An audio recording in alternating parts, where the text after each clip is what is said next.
একটা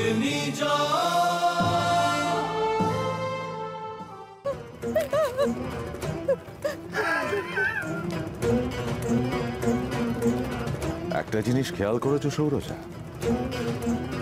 তোমার নাচ কিন্তু থেমে গেছে। এখন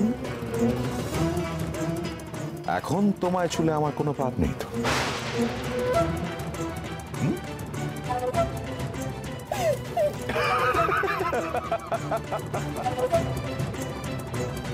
এখন কে বাঁচাবে তোমায়?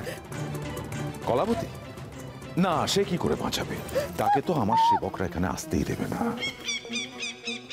একটাই উপায় আছে, আত্মসমর্পণ। তুমি যদি আত্মসমর্পণ করো, তোমার প্রায়শ্চিত্তের সমস্ত দায় আমি নেব। তুমি যদি এই সমস্ত ফুল আমার পায়ে অঞ্জলি দিতে, তাহলে তোমার প্রায়শ্চিত্ত হতো, কিন্তু তুমি সেটা করতে পারোনি। তাই দেব ললাটাক্ষ তোমাকে ক্ষমা করবেন না। তোমার হাতে এখন একটাই উপায়, আত্মসমর্পণ। আমি ক্ষুধার্ত সৌরজা, ক্ষুধার্ত সৌরজা, আমার উপবাস ভঙ্গ করো।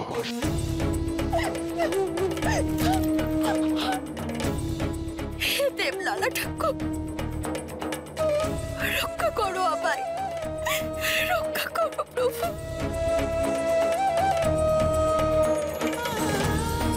কলাবতী তোমায় এত কিছু শিখেছে, আর এটা শেখায়নি প্রধানা দেবদাসীর প্রধান কাজ আচার্য সেবা করা, তার উপবাস ভঙ্গ করা।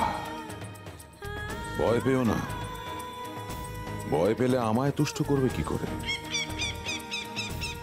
এসো এসো সৌরজা।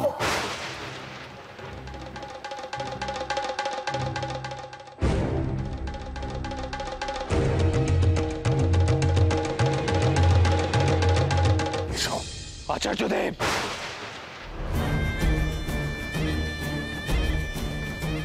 কে তুমি? কোন সাহসে মন্দিরে ঢুকেছো? দূর হয়ে যাও। রক্ষা করো ঠাকুর, রক্ষা করো। যে এসেছে তাকে কি তুমি পাঠিয়েছো? চোখ খোলো সৌরজা, একটা কথা মনে রেখো, প্রধানা দেবদাসীর কাজ আচার্যকে তুষ্ট করা। এসো। আপনি কিন্তু পাপ করছেন আচার্য, পরে বলবেন না যে আমি আপনাকে সাবধান করিনি। কে তুমি? দেব ললাটাক্ষের ভক্ত। কার গলা? এই মুহূর্তে বেরিয়ে যাও এখান থেকে। আমি তোমাকে বহিষ্কার করলাম।